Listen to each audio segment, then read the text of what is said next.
Pitong mabibilis na motorsiklo na nasa Pilipinas ang tatalakayin natin ngayon. Mga pagkakaiba ng bawat detalye at nilalaman, ngunit pare-pareho ng attire at pinanggagamitan. Mga motor na under 400cc pero tumatapat sa bilis ng 400cc. Magmula sa iba't ibang brand na talagang pinagkakatiwalaan. Ang kalidad na inaasahan at buong features nito ay ating aalamin kasama ng kabuuang presyo. Pero bago yun, syempre kung bago ka pa lamang po dito sa aking channel, baka naman kaibigan pwede mo maklik ang subscribe button pati na ang notification bell para naman ma-update ka palagi sa mga video na gagawin ko pa. Alright, simulan na natin to!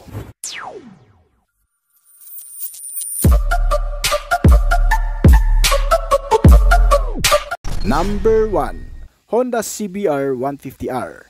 Ang Honda CBR 150R ay ginawa mula sa MotoGP DNA. Na-update ang sports bike na ito noong 2021 at nasa isang variant ng ABS lang.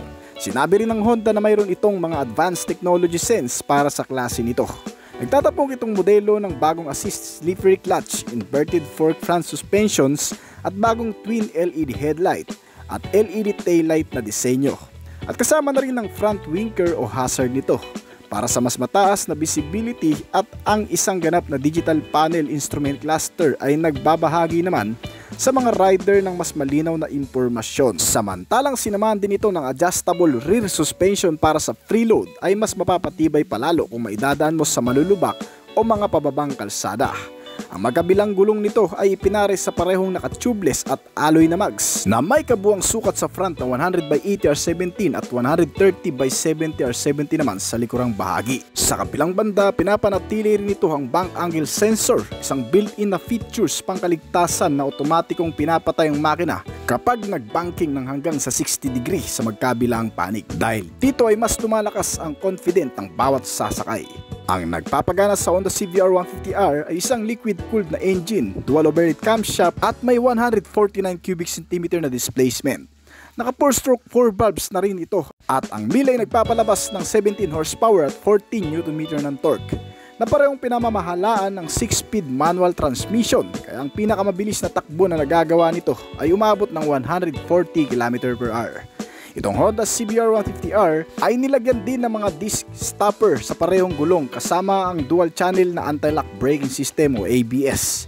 Para sa mga biglang pagpipreno nito, ginamitan na rin itong modelo ng isang fuel supply system na PGM-FI na katutulong sa mas matipid na konsumo ng gasolina. May fuel tank capacity na 12 liter at kumukonsumo ng hanggang sa 45 km/liter.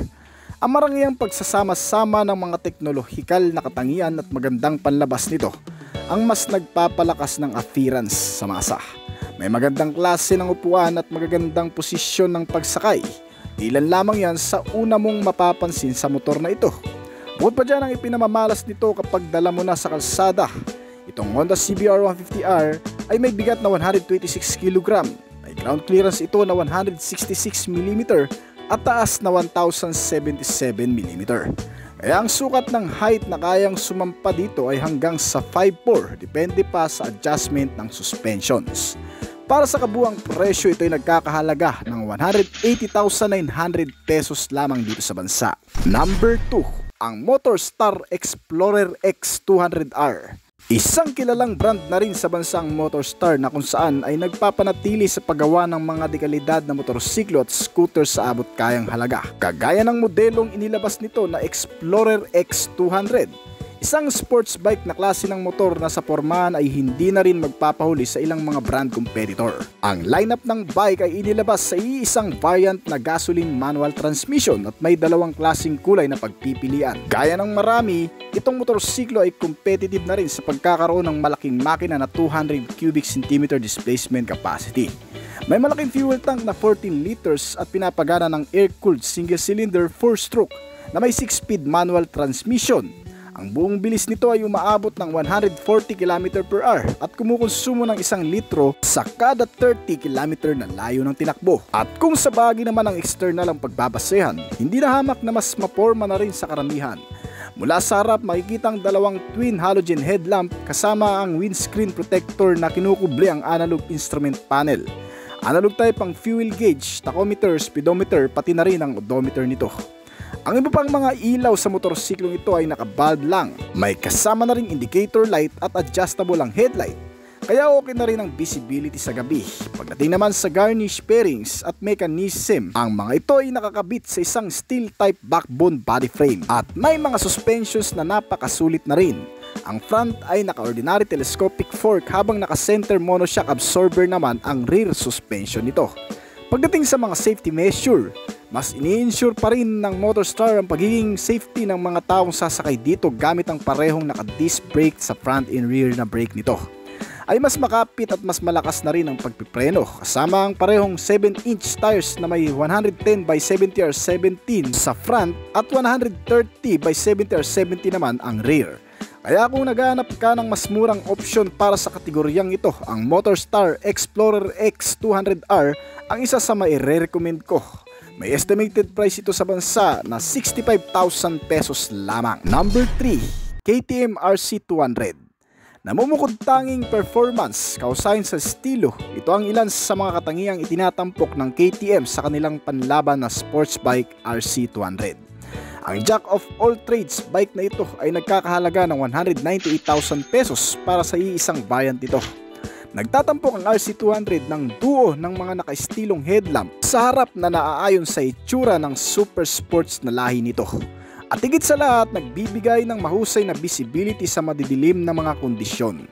Sa likod ng windshield, gumagana ang isang full digitalized LCD instrument cluster na nagbibigay ng mga readout sa rider at kasama ang posisyon ng gear, paalala ng serbisyo at alerto ng RPM, at ang pagpapahiwatig ng perpektong oras para sa upshifting. Nilagyan din ng electric starter at magagandang handlebar para sa convenient na pagsakay. Isa pa, ang nagdadala din sa kaginhawaan dito ay ang napakagandang posisyon ng pag-upo.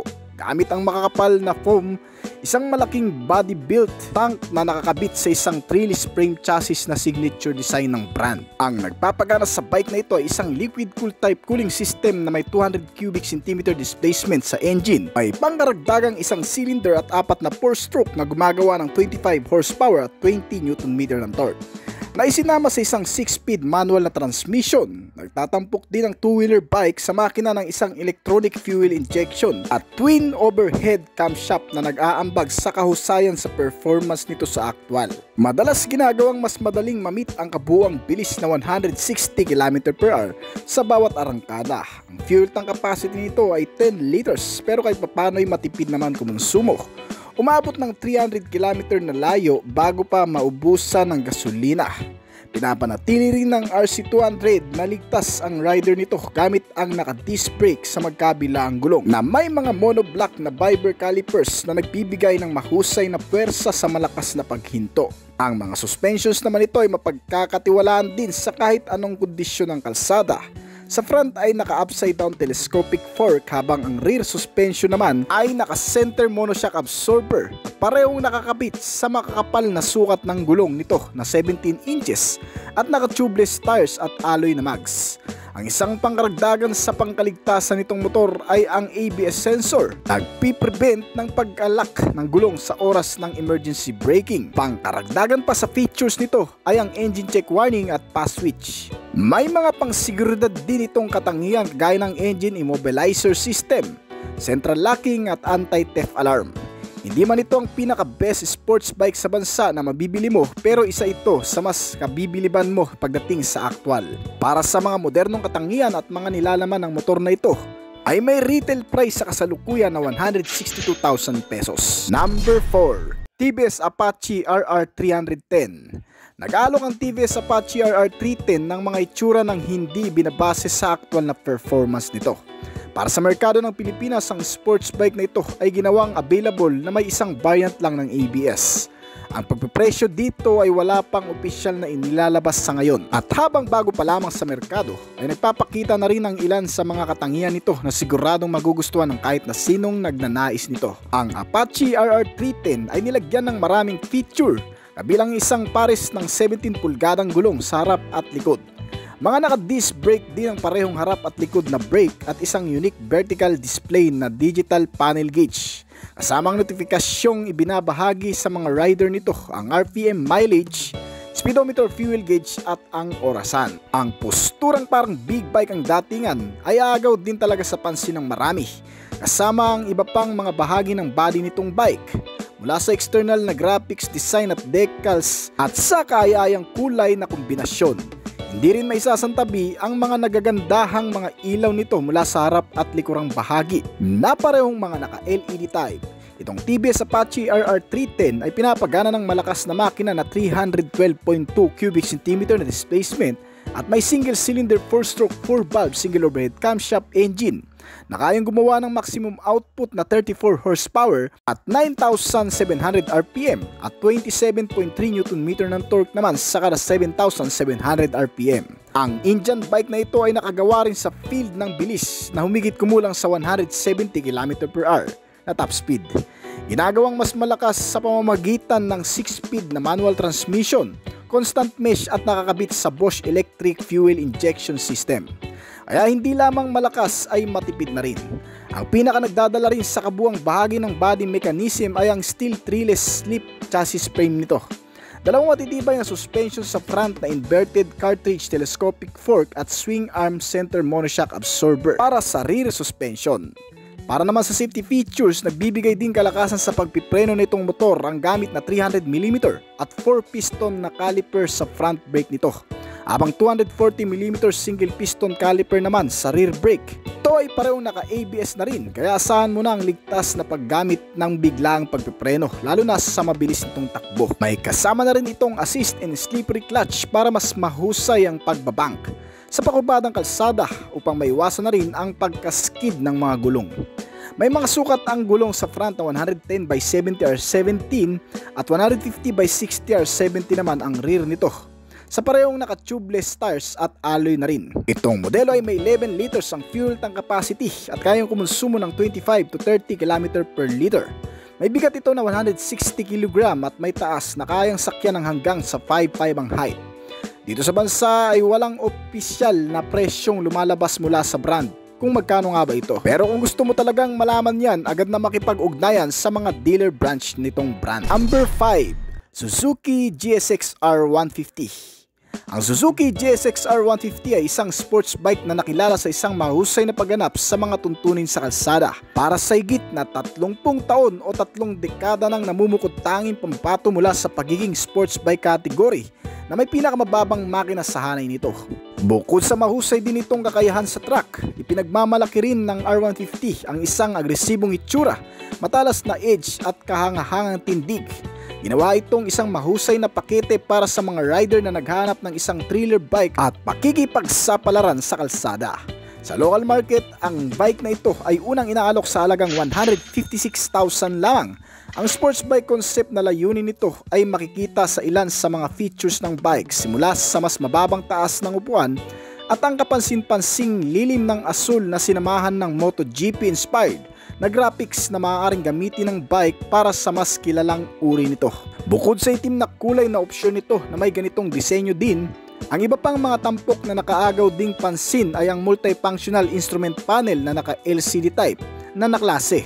Advantage din sa modelong ito ang pagkakaroon ng keyless ignition system, mas convenient at secure na rin. May mataas na windscreen at isang LED headlight. Samantalang naka-valve type naman ang tail lamp at mga turn signal lamps nito. Ang Suzuki GSX-R 150 ay pinapagana ng isang 147 cubic centimeter na displacement sa makina at naka 4-stroke at 4 valves na nakakonekta sa isang 6-speed na manual transmission. Kaya magatid ng lakas na 19 horsepower at 14 Nm ng torque. Kaya ang average top speed na nagagawa nito ay umaabot ng 145 to 160 km/h. Ginamitan na rin ang buong sistema ng makina na water-cooled type na cooling system, fuel supply system na FI at may 11 liters ang full tank. Kayang kumonsumo ng hanggang sa 50 km per liter. Pagdating sa safety at comfortability, itong Suzuki GSX ay nilagyan din ng mga reliable suspensions. Ang front nito ay naka-telescopic fork, habang ang rear suspension naman ay swing center monoshock absorber. Kasama dyan ang parehong naka-disc type na braking system sa front and rear at ang mga gulong na naka-tubeless alloy wheels na may kabuang sukat na 130/70R17 sa rear at front naman na 90/80R17. Nagmula itong motor sa Japanese brand at may katamtaman laki sa ground clearance na 160mm. May bigat ito na 131 kg at kayang sakyan ng hanggang sa 5'4" ang height. Ang estimated price nito ngayon ay umaabot pa rin ng 156 to 160,000 pesos dito sa bansa. Number 6, CF Moto 300 SR. Ang CF Moto 300 SR ay ang entry level na sports bike na may lakas at pagganap na mas mataas kumpara sa presyo nito. Nilunsad itong motor noong August 14, 2020 sa halagang 165,000 pesos. Ang motor na mas maihahambing sa mga expressway legal bike dahil sa laki ng kaha at nakakamanghang performance nito. Ang 300 SR sports bike ay pinapagana ng 292.4 cubic centimeters, single cylinder, 4-stroke, 4 valves, dual overhead camshaft at liquid cooled na engine na may kakayahang maglabas ng 29.6 horsepower na kada 8,750 RPM at 25.3 Nm ng torque sa kada 7,250 na RPM. Ang power output ay ipinapadala sa pamamagitan ng 6-speed na manual transmission. At ang gamit sa pagpapahinto naman dito ay ang malakas na force na nanggagaling sa isang 292mm disc sa harap at isang 220mm disc brake naman sa likuran. Habang nakalagay ang parehong naka-tubeless tires at alloy na mags na may makakapal na sukat bumabagay sa matinding bangkingan. Ang front nito ay may 110 by 70 or 17 ang sukat habang ang likurang bahagi naman ng gulong ay 140 by 60 or 70 naman. Kasama rin sa mga pangunahing tampok sa modelong ito ay ang mga naka-LED headlight at tail lamp. Sa likod ng windshield makikita ang isang 5-inch all digital TFT display instrument cluster na nagpapakita ng iyong fuel gauge, temperature gauge, speedometer, tachometer, trip meter at odometer. At nagpapakita rin ito ng iba't ibang mga layout para sa sport at mga eco mode na notification kasama ang iba pang mga sign. At hindi pa yun, kasama rin sa tampok na pangkaligtasan sa motorsiklong ito ang isang karaniwang ABS system na nagbibigay daan para sa mas kontroladong hard braking at mga biglaang pagpipreno. May magagandang klase ng suspension ding inilagay dito para sa mas maayos at balancing pagsakay lalo na kapag umaandar. Ang front ay ginamitan ng upside down telescopic na fork habang ang rear suspension naman nito ay naka-center monoshock absorber. May kabuuang bilis na 165 hanggang sa 170 km/h. May fuel tank capacity ito na 12 liters at fuel consumption na 30 km/liter. Ang buong bigat nitong motor na may 165 kg ay tama lang din para maiwasang hampasin ng makakasalubong na hangin. May ground clearance ito na 135mm at kayang sakyan ng hanggang sa 5'5" ang height. Para sa kasalukuyan, ang estimated price nito ay 165,000 pesos. Number 7, Yamaha YZF R15. Ginawa ng Yamaha Motor Company mula noong 2008 ang Yamaha YZF R15. Ay isang sports bike na nagbibigay sa mga sumasakay ng isang suit ng makabagong teknolohiya kasama ng generic na karanasan sa karera sa anumang kalsada. Sa local market, ang modelong ito ay inaalok sa halagang 164,000 pesos noong unang labas. Sa kabila ng pagiging entry level na sports bike ng Yamaha, ay nagbibigay ng maraming papuri mula sa mga tagahanga at taga-suporta sa brand. Sa pamamagitan nito ay maipapakita rin sa consumer ng brand ang hindi matatawarang lakas mula sa mga teknolohikal na katangiang inilalagay sa mga motorsiklong nagmumula dito. Gaya ng sports two-wheeler bike na ito ay may standard na angkop na ilang mga features kabilang ang LED headlamp at LED taillight para sa mga karagdagang stash ng estilo at supervision lalo na sa oras ng gabi. Bukod pa dito ay nakakuha din ito ng modernong katangian ng digital panel gauge, digital ang odometer, tachometer, speedometer at fuel gauge. May kasamang Y-Connect system at iba pang mga notificasyong lumalabas sa screen nito. Ang sport two-wheeler bike na ito ay pinapagana ng 155 cubic centimeter liquid-cooled 4-stroke single overhead camshaft engine na nagpapalabas ng malakas output na 19 horsepower at 15 Nm ng torque. Ang mill na ito ay pinares sa isang 6-speed manual na transmission at may kakayahang gumawa ng 155 km/h sa kabuuang bilis. Ang ilan pa sa mga features nitong sports bike ay ang assist and slippery clutch na nagpi-prevent ng rear locking at iniiwasan din ang pagkadulas lalo na sa mga alanganing sitwasyon. Ito rin ang nagpapanatili sa driver ng maayos at mas kontroladong pagmamaneho. May kasama na rin itong traction control system at pass switch, dagdag pang kaligtasan sa mga on and off rides. Ito Itong YZF R15 ay may dalawang klaseng riding mode, ang sports at ang road modes. Kasama rin sa modelong ito ang mas pinatibay na chassis at suspension mula sa front na ginamitan ng naka-telescopic fork at rear suspension na swing arm center monoshock absorber. Itong modelo ay may parehong disc type na rin ang brake sa harap at likod, kaya asahan mo na ang mas maayos na kapit nito. Habang nakasampa ang mga naka-tubeless tires at alloy na mags na may kabuang sukat sa front na 100/80R17 at rear tire size na 140/70R17. May fuel tank capacity ito na 11 liters at kumukonsumo ng hanggang sa 38 km per liter. Dito sa bansa, ang bigat nitong modelo ay 140 kg at may ground clearance na 170 mm.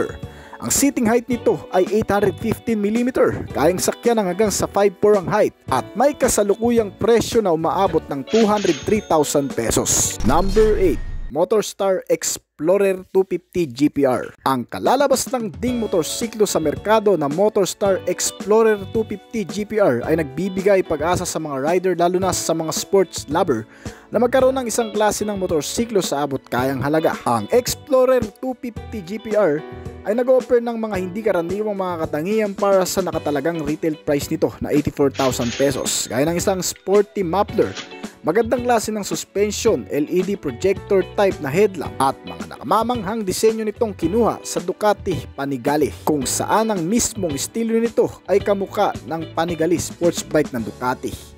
Hindi rin may isasantabi ang mataas na windscreen protector na ginawa ayon sa magandang aerodynamic. At pagdating naman sa side profile, kasama ang mga fairings at garnish pati na rin ang mga decals ay napaka-aggressive. Di rin naman maitatangging mukha rin namang mamahalin ng datingan.